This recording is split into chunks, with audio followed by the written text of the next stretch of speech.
Good morning, good afternoon, depending on where you are.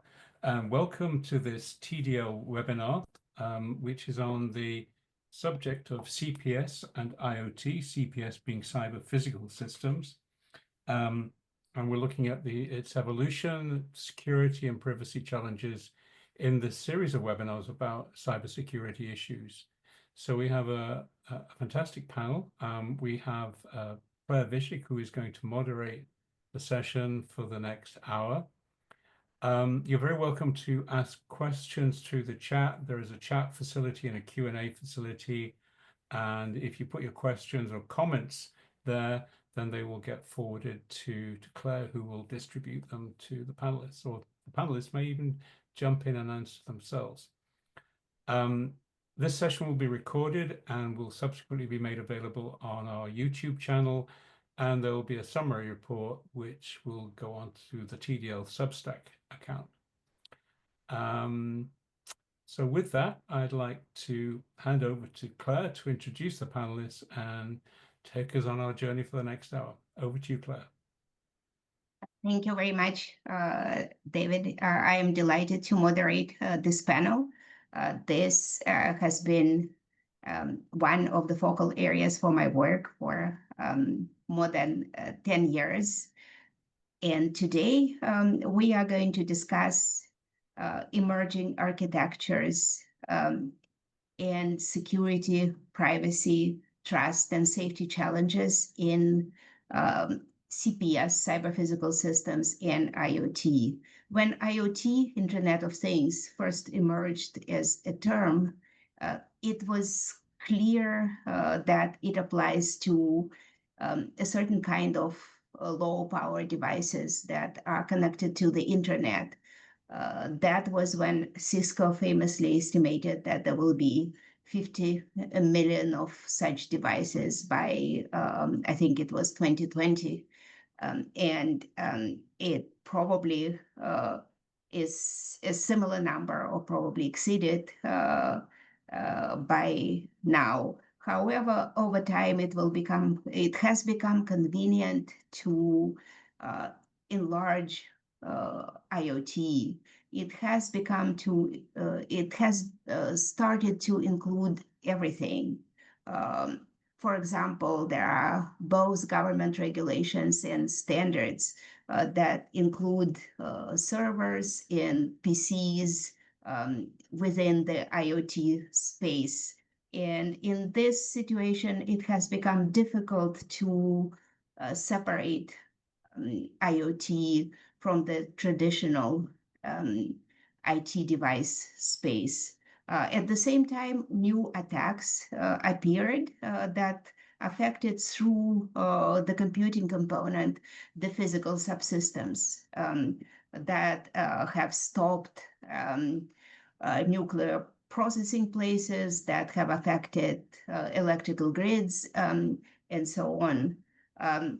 In 2016, NIST has started work specifically on CPS that they defined as typically a system of systems that includes a computing component, communication component, and the physical subsystems and physical subsystems. An example would be something like a nuclear power station connected to the internet in some areas, or a pipeline connected to the internet, where some interaction with OT components can affect the physical subsystem in a certain way, and has affected it. So there is obviously an area where IoT, whether or not it includes everything, and CPS are the same, and there are some areas where they are different. And this is something that we could cover in our discussion today. We have distinguished panelists participating in the discussion who bring different experience in this area from highly technical to innovation focused to standards oriented. We have in alphabetical order Henk Birkholz. He is a principal architect at Fraunhofer and a data science manager at Leibniz Institute for Materials Engineering. We have Gonda Lemberg, who until very recently was director of cybersecurity M&A in Bureau Veritas. We also have Jesus Molina, who is CEO of Jada Brain and lecturer at Universitat Politécnica de Catalunya. And finally, we have Sarb Sempi, who is a founder of Security to Live. He is CTO and CISO of Virtually Informed, and he is also co-chair of Smart Build Environment Group at the IoT Security Foundation. With that, and with thanks to our distinguished panelists, I would like to welcome them to the discussion. Now I would ask each of you to comment on how do you see the distinction between CPS and IoT?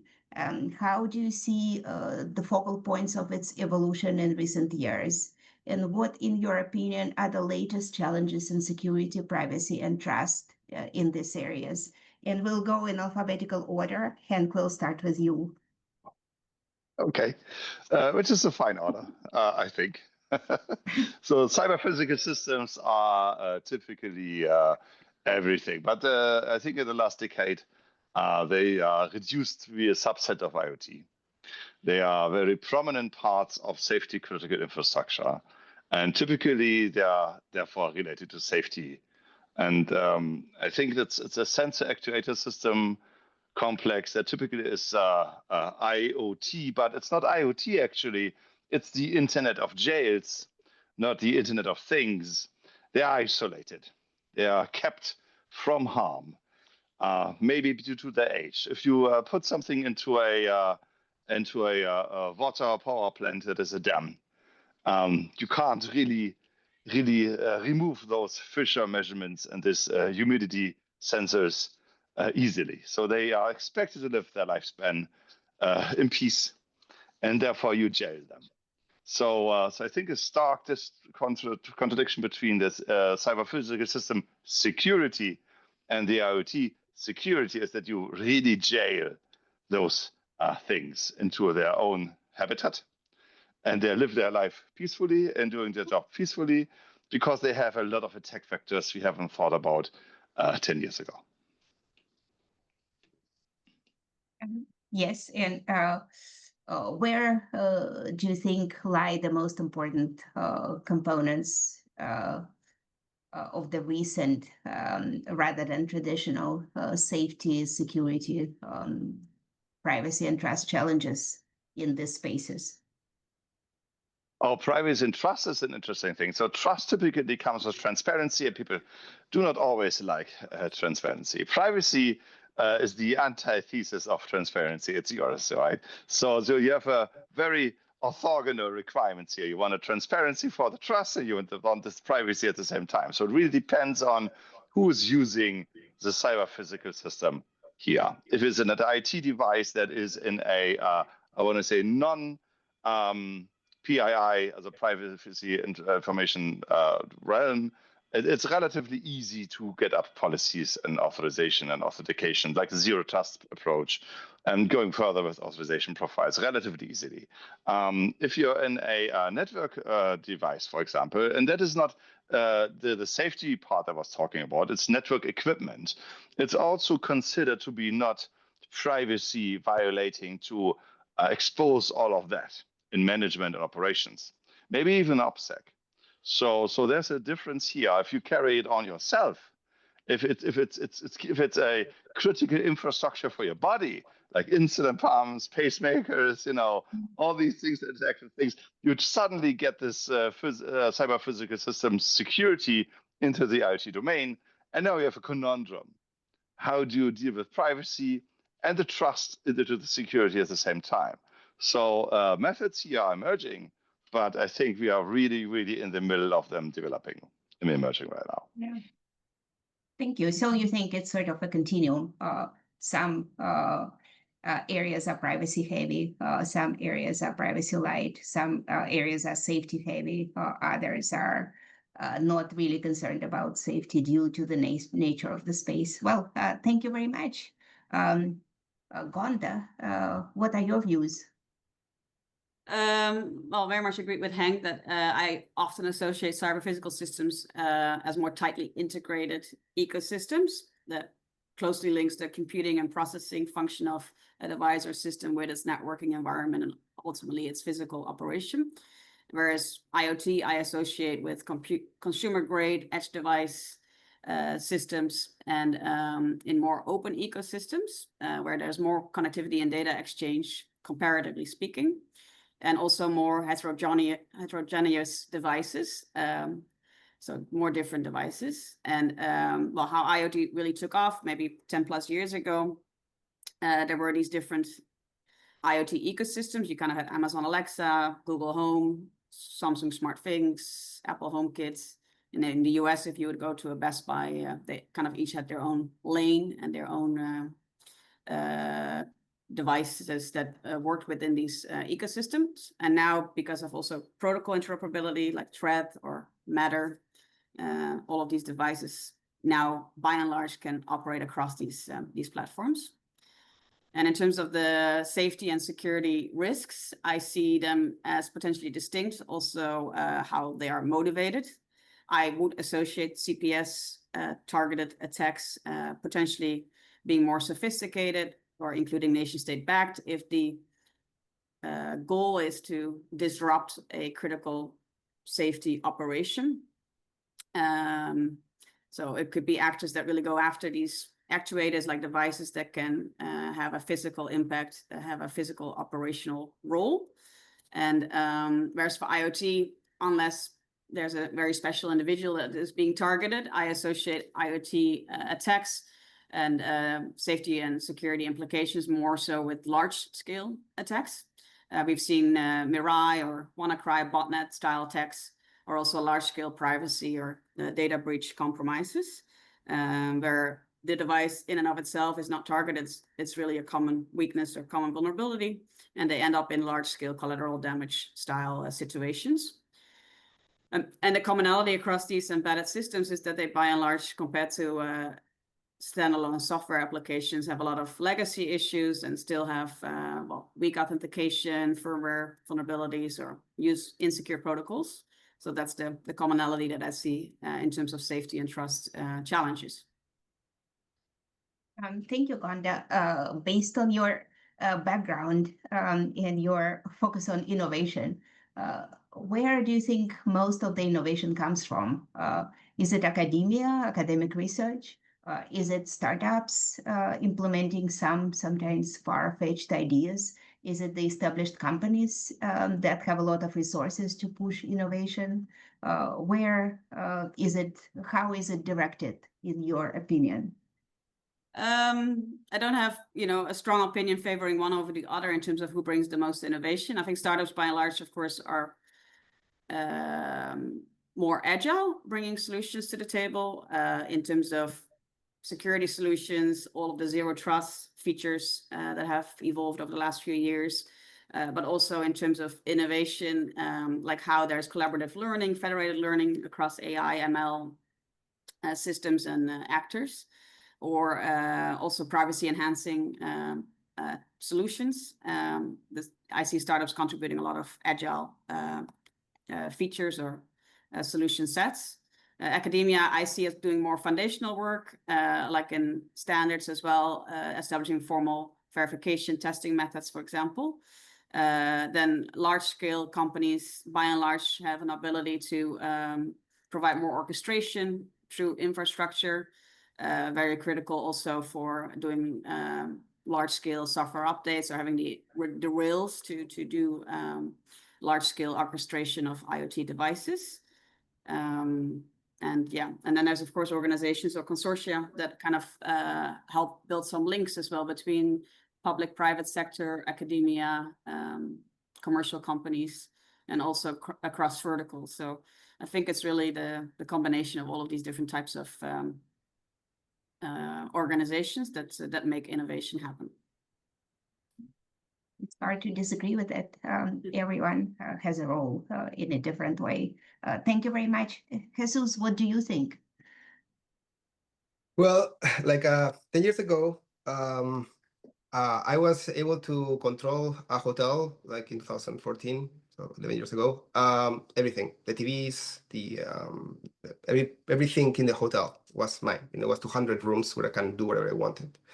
And I did that by abusing a protocol called KNX, which is an industrial protocol. And since that point, like a lot of companies have appeared that do OT cybersecurity that didn't appear before. They were not there. Dragos, Clarity, Armies.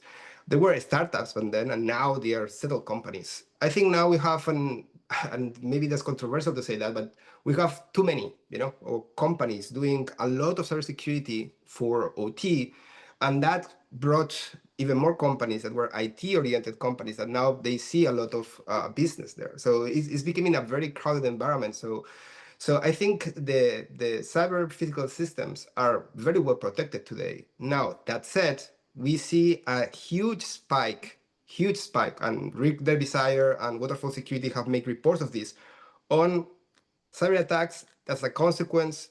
They have physical consequences. So machines stop working, or devices doesn't work. But this is not because cyber physical systems are being attacked. It's because IT systems are being attacked, and these IT systems are attached to these cyber physical systems. As a consequence of encrypting a database, a historian, the machines stop working. So we are in a strange crossroads where we see a lot of companies doing cybersecurity for CPS, cyber physical systems, OT, whatever you want to call it. At the same time, we see a huge spike of physical consequences. Like we saw like 2 or 3 in 10 years, now we see hundreds. So I think we're in a crossroads where we see the protection, but also we see the consequences. Well, that's a very good point, probably because more of the world becomes connected, and there are more opportunities to get, if not into OT systems, at least close to them, to cause disruption. Like the example of the Colonial pipeline a few years ago is that nothing actually happened to the physical subsystem, but there was a penetration in the associated digital system, but the flow was stopped as a precaution. I think a lot of these attacks are similar. There is a penetration, not a direct threat to physical subsystems, yet there are consequences in physical subsystems. So all our protections are sort of based on the assumption that access the digital work is going to continue. But it's not impossible, given today's military technologies, to actually cause a digital blackout. What do you think would be the consequences of something like that on the physical infrastructure that it can only operate associated with the digital? So interesting enough, we have seen it here in Spain, right? There was a blackout here for like 10 hours. I was without lights. We were with no communications whatsoever. It was like quite like, and everybody asked me, because I work on that, hey, Jesus, it was a cyber attack. Jesus, it was a cyber attack. And I said, I don't think so, because if not, we'll probably we'll have seen a war coming through or something. However, that said, we saw the consequences, and I have studied this, and I will put a report soon about it. And what we have seen is that this is a totally there is a lot of causes that conflicted. It's not like one cause that caused the blackout.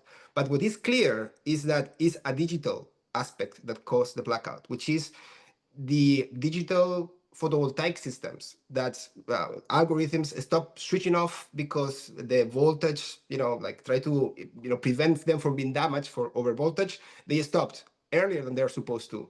And also, most of them are photovoltaic systems that they don't have inertia. So they have to follow digitally whatever frequency they have.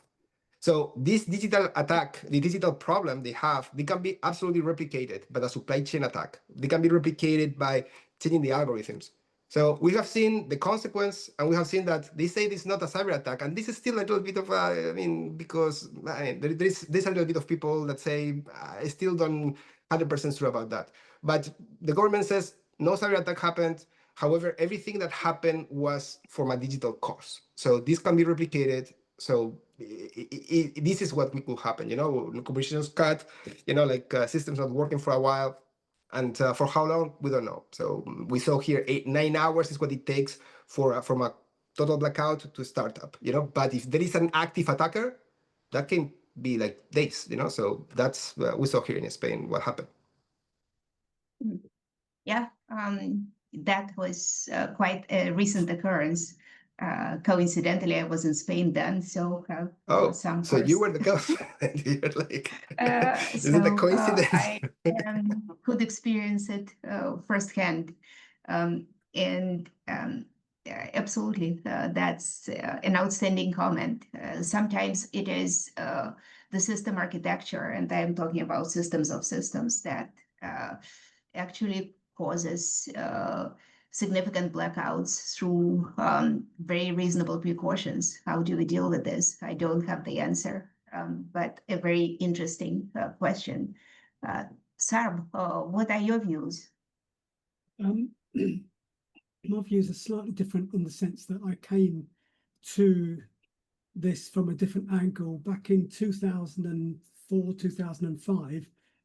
When I first got in cybersecurity, I'd been in a few years, and I noticed that some of the researchers, the white hat hackers, had been looking at different technologies and finding and making their name in some of the vulnerabilities in these technologies. So I looked at, and I was particularly interested in devices that sit on the network where no one knows what they're doing and there's no interface to them or very easy interface to them. And the first one I looked at was network CCTV systems. And when I looked at these, I was amazed at the number of vulnerabilities that you could find on single devices, the firmware, the web server on the device itself, and so many layers, all those layers, every single one of them had multiple vulnerabilities. And I was shocked that these devices could be allowed to be sold. So I then went round speaking to manufacturers of these devices saying, did you know there's vulnerabilities in your devices? And they all turned around and said to me, well, we leave security to the network level. And I said, yes, but that's just one level. It's not the other levels. And I talked about this for some time. And the reason why I said earlier on, I come from this from a different angle is all these things that I found, everything from using with CCTV cameras, from using an infrared pointer to destroy the sensor in the camera through to attacking it, because in those days, it's not so much now, but in those days, when you look on the internet, you could find in the manual what the default admin password and username was. And every device of that model had exactly the same username and password. So all these vulnerabilities that we're talking about, in many occasions, they were known and they could have been attacked many years ago. And I talked about this way back in 2007, that CCTV cameras could be taken over and be used to attack other people. And that's exactly what happened roughly 10 years later, when we had the biggest attack on the internet infrastructure, and it was 200,000 CCTV cameras that had been used to attack. And it was because the username and password were within the manual and you could get to them. So that's the background I came from. And I looked at CCTV cameras, I looked at heating, lighting, air conditioning and things like that, those devices. So then I started to move from devices through to systems. But as I was doing so, other things that I came across was when I spoke at some of the hacker events, was a friend of mine was looking at infrared. And infrared he was interested in, and we heard a story about Jesus who said, he could control the whole hotel. Well, this friend of mine, using infrared, he could get into the TV's pay system but through the pay system, he got into the hotel's payment system, credit card system, the whole of the what's its name, the credit card, everything else, all of that he had access to just by going through the infrared on the TV and getting to the rest of it. So, you know, these sorts of things have been known around, these different sorts of attacks and vulnerabilities we're talking about. Many of these are not brand new. We have talked about them. Someone somewhere has talked about them for some time. It's not like it was dreamt up yesterday and it's unique. So, and that's one of the things I wanted to mention. The other thing I wanted to mention was that whereas the older systems used to run on a single cable and they'd all plug in at one place, and then you could have an interface to them, these things are running on network cable. And also those older systems, you could have them, the lifespan was 10, 15, 20 years, supposedly. However, in reality, they would be in place for 25, 30 years before they were taken out because they still worked. Whereas now, because they're running mainly on software, and we've got lots of other things running on the network and also related to software, we're now in a position where each of these devices, because of legislation, we're now in a position where they have to state exactly how long the updates are for, when they're going to run for, and their lifespan is no longer 20, 30 years. The lifespan is 5 or 6 years for each device and the associated systems. So all of these things create a whole range of additional problems that we never used to get. So I think it's very interesting that, you know, all four of us come to this from a completely different angle, but it's our own experiences. And because of the work I do with the IoT Security Foundation in the Smart Built Environment Group, we're looking at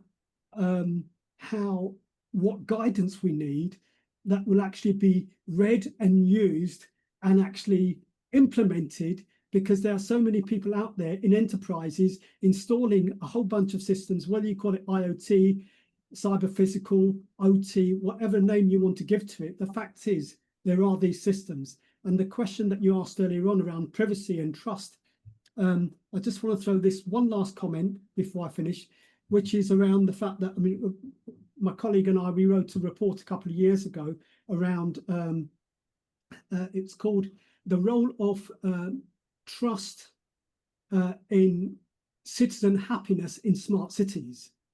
And we looked at a whole range of issues around privacy. One of the examples that we gave how the trust isn't only about the security, it's about those people who are managing those systems.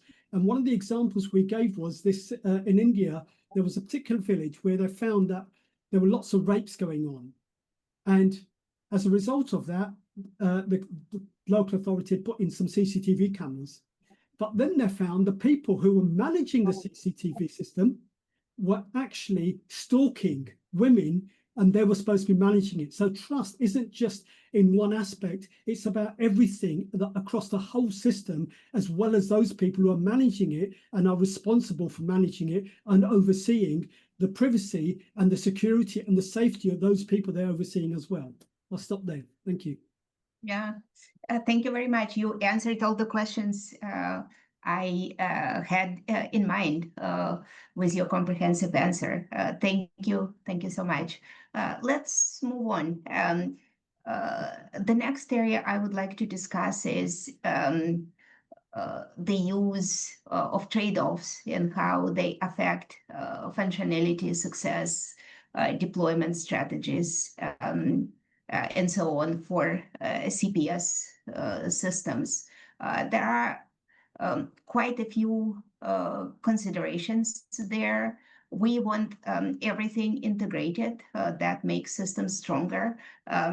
At the same time, the more systems are integrated, the more potential for attacks, both security and privacy, could be amplified. Many years ago, there was a paper from the University of Washington that was entitled "Devices That Spy on You." The simple thought that was very innovative 20 5 almost years ago was that if you have multiple devices that provide information about you, your location, and they are not integrated, but collectively they could provide a lot of information about your activity at the time. But now when everything is integrated, it's much easier to do that. The other trade-off that's extremely common has to do with performance.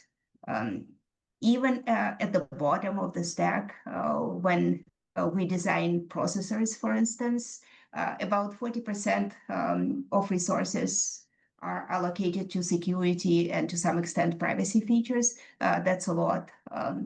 And very frequently when specific privacy features are discussed, that was a topic of one of our earlier webinars, we are told we can significantly improve privacy, but for that you will need to accept a performance trade-off. Similar considerations are true about security. So what do you think about the importance of those trade-offs, how they could be mitigated, and to which extent they define the current architectures of IoT and CPS systems? And Gonda, let's start with you this time. Yeah, very interesting Trade-offs. remark, Claire. So I think indeed, I see indeed this trend towards more integration, including for OT devices and systems and environments, and very akin to IT environments. That there is this shift from more monolithic systems to more modular architectural designs. And that also can help with more security, but to your point, it is at the end of the day, everything more integrated, more so than not. So how we now build devices is more component-based or module-based, and they can also be deployed as separate services like microservices, and then deployed again in their own environment as a container that allows them to execute with their own code base, their own runtime environment, their own libraries, their own external dependencies. So I think this modular design and deployment as microservices in containerized environments is becoming more common than not, including in CPS environments. And then what we've also seen is a bit of a decoupling between software and hardware, reducing dependencies on certain vendor stacks. Again, it allows for better security features to be introduced as well, but also it becomes more of a system of systems than not. So if, we take a temperature sensor, for example, and if I were to be a developer, which I'm not, I would code a temperature input specifically for a physical sensor. Nowadays, you just code the function temperature input, and then there is some virtualization layer in the operating system that will translate it back to different hardware sensors. So I very much resonate with your notion that everything is more integrated. And then in performance, kind of the same thing. Instead of, we used to have on-prem networks, especially in OT environments. There's increasingly a move to the cloud, and then flavors thereof, in a sense that we now have more edge computing and more data processing closer to the edge, which again, I would say adds opportunity to add security. I keep repeating myself. Yet again, overall, it's a more integrated networked ecosystem as well. And then I think what is something to watch out for is more use of AI and ML and integration of AI ML pipelines, and how this enables intelligent communication and action as sensors perceive something, and then AI ML models actually interpret this and then instruct and communicate this to systems, and then they are instructed to do something as an actuator. This becomes its own self-sustained learning and action environment. So I see that as a massive trend. And then I would, if you ask me, I don't know if you were going to ask me, but what are then, against this backdrop of performance and integration trade-offs, what are some of the most pervasive security challenges that I would see is going back to my standards background, a massive need for better understood and more widely adopted requirements also across the ecosystems, because we don't necessarily think they will come to interact, but they will, like smart healthcare and smart grid do interact. Whereas there's also increasingly more compliance mandates. I think especially in the EU, if you look at the market access impact of the combination of the Radio Equipment Directive updates, the Cyber Resilience Act that is being implemented, and the AI Act, it's more sweeping product requirements than ever before.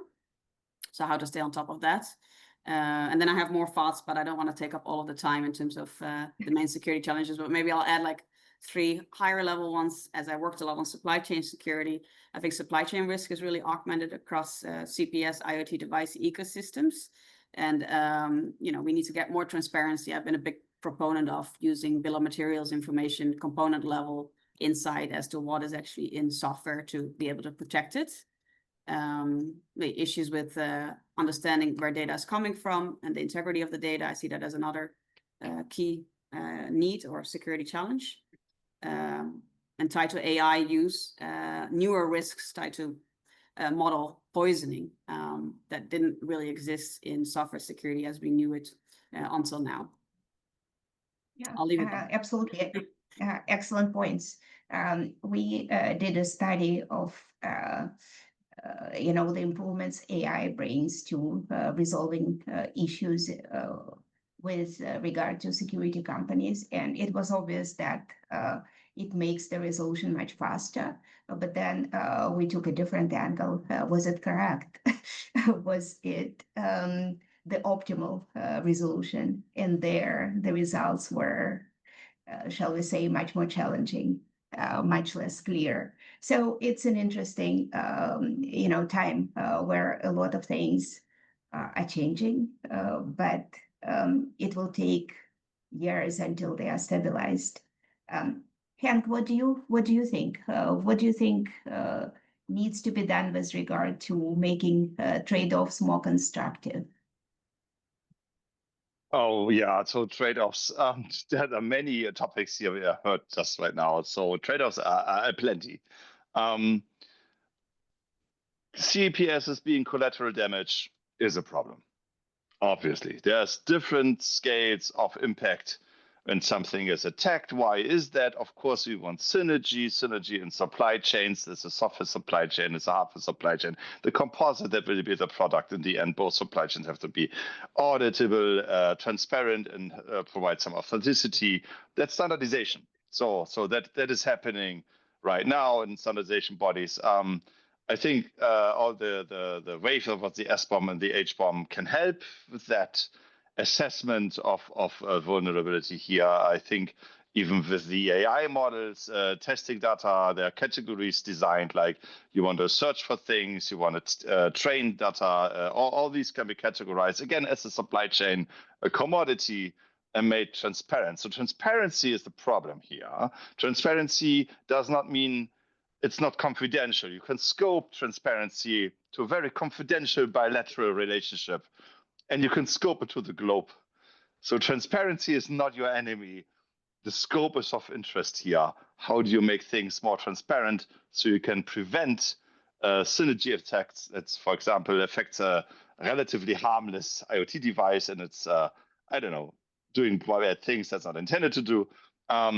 So coming back to the small things, which is IoT is typically considered a small thing, but it's actually the Internet of Things. It's everything, right? So we heard CPE equipment, I heard the demarcation line to the cloud. How is the cloud housing center not the same thing as my heart pacemaker? So it's all things, right? So there's a complexity to them, obviously, a composite device, obviously. And then you have methods how to establish ground rules. I wanted to distinguish trust. That's a decision you make. Some human sentient being, some electronic data being conveyed, another human sentient being, they can have trust. They can make trust decisions based on trust anchors, which are formally called certificate chains and all certification paths, for example. They can make decisions on these provenances, again, supply chain information and metadata. This is trust, but you want to establish trustworthiness. That's not a decision. This is based on measurable, believable facts. And measurable, believable facts and small things don't really mix well because it's costs money. The things become bigger. They become more expensive. They don't scale as well. You need different infrastructure to establish remote attestation across the globe. That is expensive. So also it's not embedded in the things that are in your house right now. So it's a future technology that will take effect. They're confidential computing, trusted computing, whatever, it will fit to future attacks. So I want to say we are on a good path, but we have to deal with the current situation, so to speak.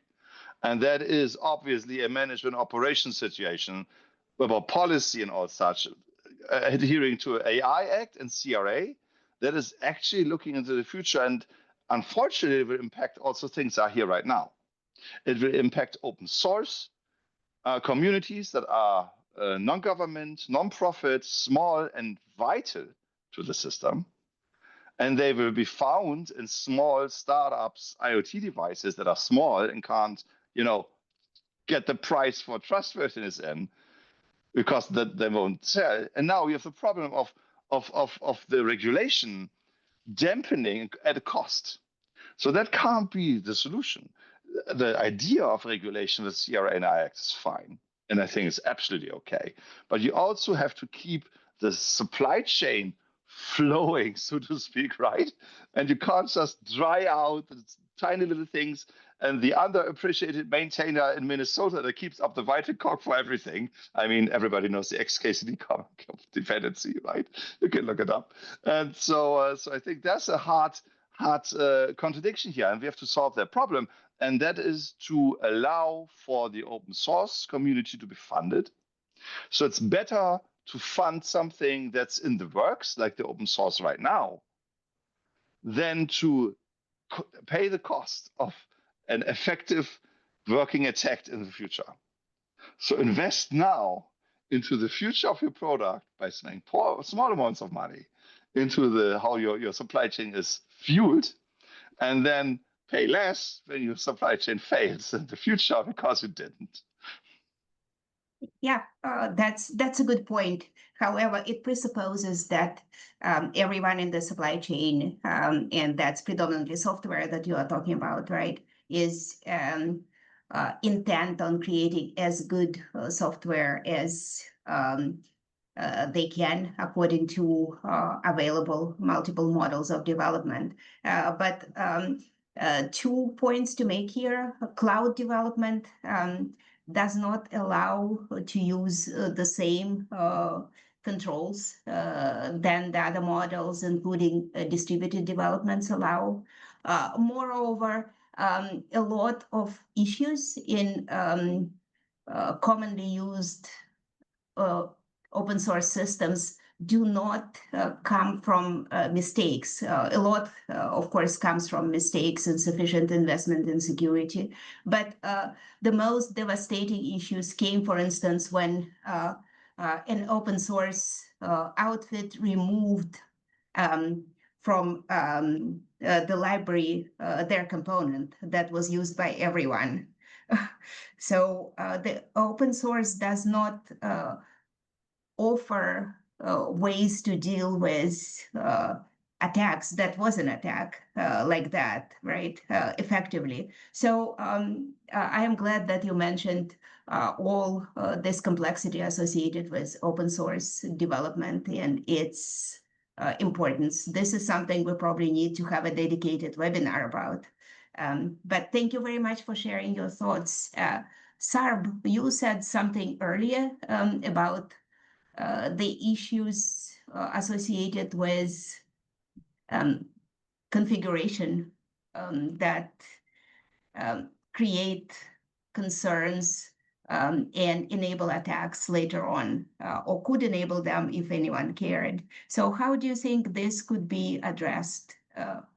Configuration as part of the trade-offs? I think if we look at the way that general IT has gone over the last 20 years, we've got better IT than we had before. And some of that improved innovation has been around profiles and default profiles that enable us to do and choose what we want to be able to do. And in configuration, I think this is where the innovation could come from with manufacturers in looking at their products and looking at how the products are going to be used, so that when you install a device from scratch, you know where it's going to go, what sort of profiles that may be appropriate, and you select the appropriate profile, which has already got all the settings that it should have. Because if you look at many of the solutions that we've got today, because of regulation, configuration has got more complex, not less complex. If you try and sort out your privacy in your Google account compared to 10 years ago, the chances of your understanding everything that you can do to protect your privacy are probably zero, unless you work in privacy. And that it's got harder. Everything's got harder because of regulation and manufacturers of systems not improving how and understanding how the devices need to be used and how they would be used. So if they came with pre-set settings according to the sort of security you want, and then you can tweak those by copying things and actually personalizing, that way you can decide which profile you want and how you want to do it. That's part of it. But the other part of it isn't just the configuration. It's about, if you look at general IT, as I was saying, the way that we work and how we use it, all of us have got identities, we've got roles, and we've got access based on what we do, who we are, and what we do within that environment. Devices need to be, and systems need to be going towards the same way, that they have an identity, they have a role, and they've got certain things that they can and cannot do. And if you have that in terms of configuration, that could make it slightly easier, because things that the device is never supposed to do, it will not be able to do within the system, because it knows what it's supposed to do, and you have got something else monitoring what it does and does not do, and what it could and should be doing. Excellent comments. Thank you. It's impossible to disagree with it. Jesus, continuing the discussion about trade-offs, do you think artificial intelligence could contribute somewhat to both designing systems with more limited trade-off requirements and using the system so that the trade-offs are minimized? Okay, so I have been using AI, like vibe coding and all that stuff, like for the last 4 months, and I got very good at Claude and all that stuff. I'm telling you that the first month, this is amazing. This is like, I'm a coder now, and I can do all these things that I was able to do impressive things. Like just whatever I say in the house, it's recorded, and my voice is cloned, and it's just wow, that's incredible. I was so happy about it. And then now I know that it's all like, there's always something going wrong. There's always something that doesn't quite fit. There is something that's, suddenly like my transcriptions were all like gibberish, and you don't know why. And before you can tell the programmer, hey, what did you do wrong here? Suddenly these transcriptions are gibberish, and I don't really know why. Now, what do you ask Claude? If you ask him, it's like, there's like, oh, I'll redo it. I know exactly what it is, and he just. What does it mean for us and for cybersecurity and for CPSs? It's like a lot of people have been replaced by these machines, and we cannot really complain to them or do anything about what they did wrong. And we don't know why they did it wrong. And it works at the beginning. So it's just this false sense of like, oh my God, this is working. Cybersecurity is going to be, we have so many bugs coming our way. And I understand that people are saying, well, we have all this AI checking the bugs. Yes, sir, certainly. But all the crapware that is going to be appearing everywhere, all the people creating websites that are fake, like look really good, and then to touch it, all these people now knowing how a nuclear reactor works, it's getting to the point where we're going to see this huge blowback in our faces, on all these AI. And I the beginning I was like, oh, this is amazing, it's going to change our world for the better. And now I know, I have the certainty that this is going to change our world for the worse, and the much, much worse in a couple of years, so much it's going to be a huge correction. And this is my personal experience. And I love it, it's really nice, but it's really nice at the beginning, then you will feel the pain of having to discuss what is this bug with an AI for 5 hours and destroying your code, having to GitHub it back again. And and it is miserable. So, and I am not alone. Everybody that I talk about vibe coding after a couple of months feel the same way, and the bugs and the and the cybersecurity and privacy issues. We talk with them about how many times go to the bathroom to this chatbot that is collecting this information. I mean, it's like Facebook, and we don't care. I mean, it's going to be very detrimental for society in the next couple of years.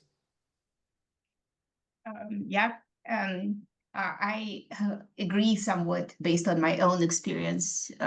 It's very difficult to understand what is correct, what is incorrect in the first place, because of how it is presented, because of how quote unquote intelligently it reacts to superficially analyzing an issue. So it's going to be interesting, no doubt about it. Gonda, one of the comments I heard many times in other venues is that yes, it's wonderful to have LLMs and have them do things like writing reports, analyzing markets, composing poetry, and talking with us about all kinds of interesting or not so interesting things. But many people commented that it would be much more efficient if it was the physical world that was affected by AI to a greater degree. One person said, I don't want AI to write my papers for me, my research papers for me, so that I could have time to do the laundry. Instead, I want AI to do the laundry so that I have more time to write the papers. Why do you think there is some but less interest in physical outcomes guided by artificial intelligence, and how do you think it's going to develop? And are there specific security issues associated with that?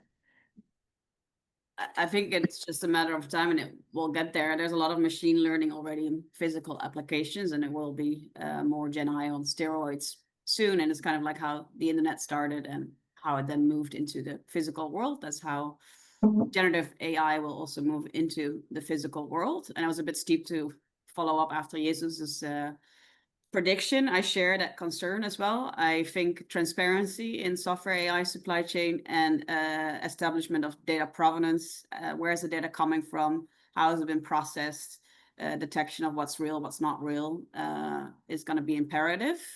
Next to education of everyone, including very traditional manufacturers on these regulatory mandates and what that means for product design and management. And then, what I would hope is that we can preserve meaningful trust. I was at the AI Action Summit in Paris earlier this year in February. One of the quotes that stuck with me is that we don't want to have the same regulatory or the same general societal regrets as we have with social media when it comes to the AI proliferation, especially because it will also live in the physical world, where social media at least had limited physical exposure.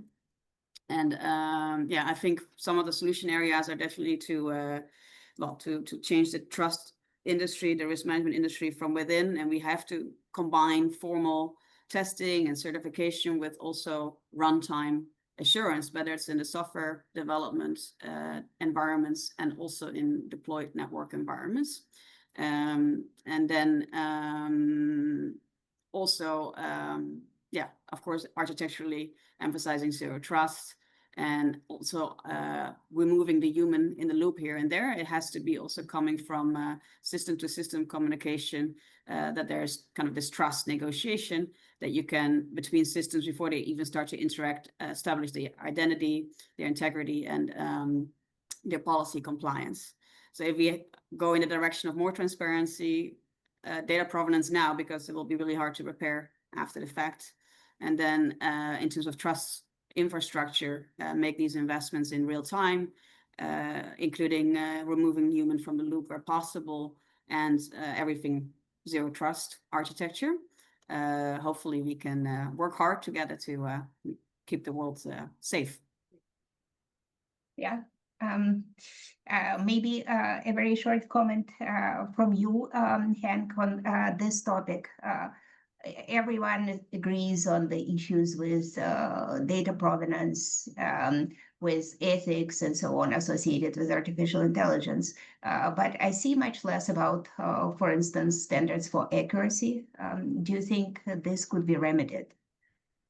Accuracy is an interesting problem. So it sounds like a fighting fire with fire problem to me.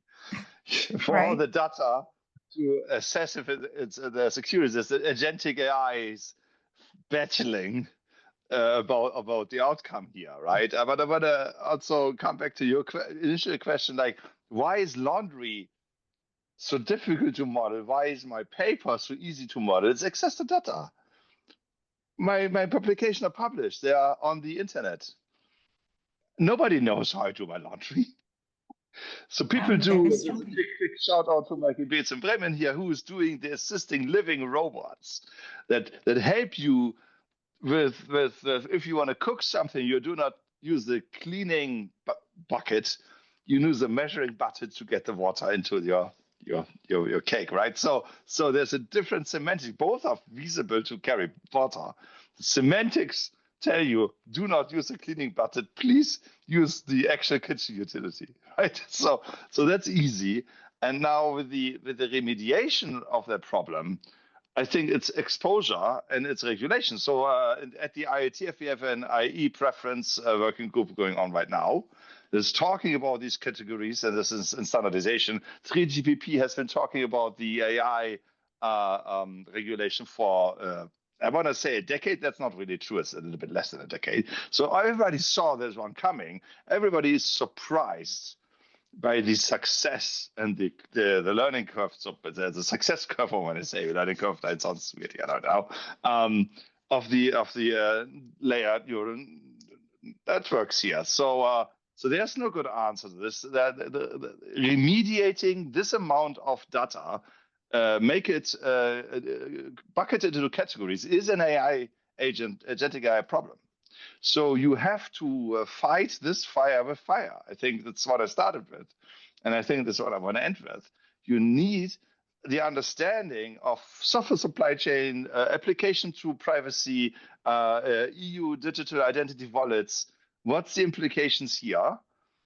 This is a cyber physical system, such a wallet, right? It's in my phone. What's the security implication here? How do we remediate this? This is not a manual process anymore. We will have to fight the devil with the devil, which sounds awful. So we are fighting fire with fire. If uncontrolled, you're very right. It will lead to way more refined attack vectors. The transparency we have in open source will lead to exploitation.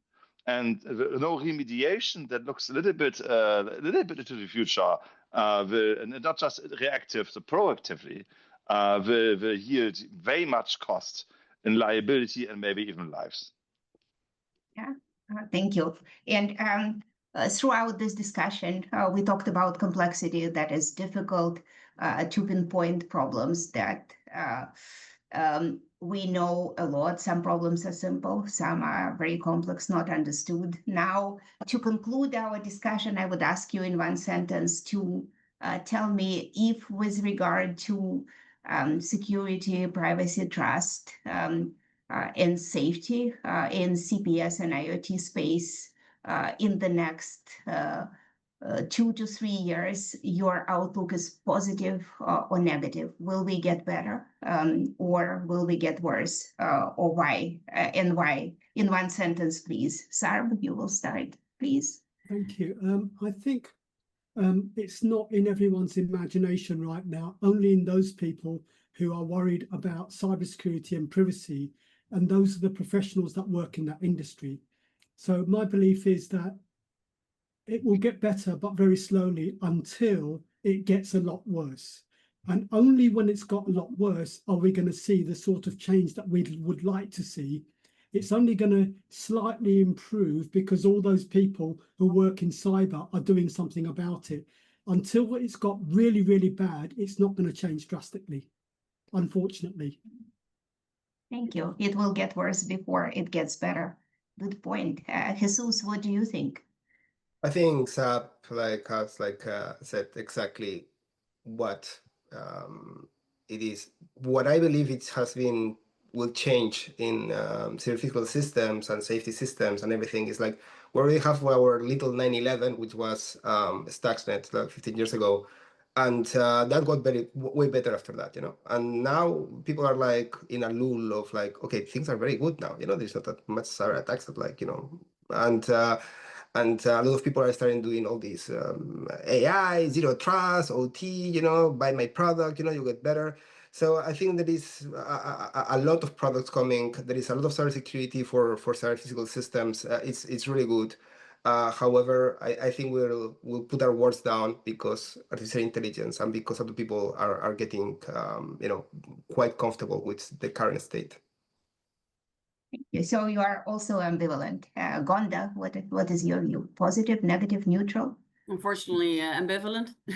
I agree. It probably has to get worse a little bit before it gets better. Like example with IoT security, privacy concerns weren't enough. We needed large-scale DDoS attacks to really focus on product security. And I think what is needed is cross-domain, cross-industry collaboration way more so to have a collaborative understanding as to what does trust look like. And then regulatory harmonization. And then we'll get better. Excellent points. Yeah, excellent points. But you are more hopeful than two people who spoke before you, although both thought that it's not an option, better. I think, here. As I said, with social media getting out of hand here and there, it's not an option with AI. Absolutely. And Henk, you get the last word. Oh, thank you. I want to say something profound. Listen to the trailblazers. Who invented all this from the start? Who were there from the start? Listen to their concerns. Do not just dismiss them as naysayers or doom bringers or whatever. Really listen to the people who started this whole domain. And then I want to say the creation you've incubated here in the last decade is not your enemy. You can still control it. We have regulations. Regulation is hard, but also you have human common sense. And that is, again, listening to trailblazers, having this open discussions like here right now, and take everything into account through plan ahead, do the next steps. Do not be afraid, but also do not be reckless. Be in the middle of it and listen to people. I think that's the best thing you can do. Yeah. Well, that's a good view. Listen to people. Don't be afraid, but don't be reckless. Thank you very much for the great discussion. I learned a lot from you, and I hope we will continue at some later date, going more in depth on some topics that were mentioned here. I now give it to David to conclude this session. Please, David. Thank you, Claire, and thank you to our four esteemed panelists for a fascinating discussion. I also learned a great deal about a subject I knew very little about before. So thank you, and thank you for those who've stayed with us in the audience, and for future audiences who watch this on YouTube. Thank you very much, and thank you, Claire, for moderating and putting this panel together. And I hope that we can all meet again in the not too distant future.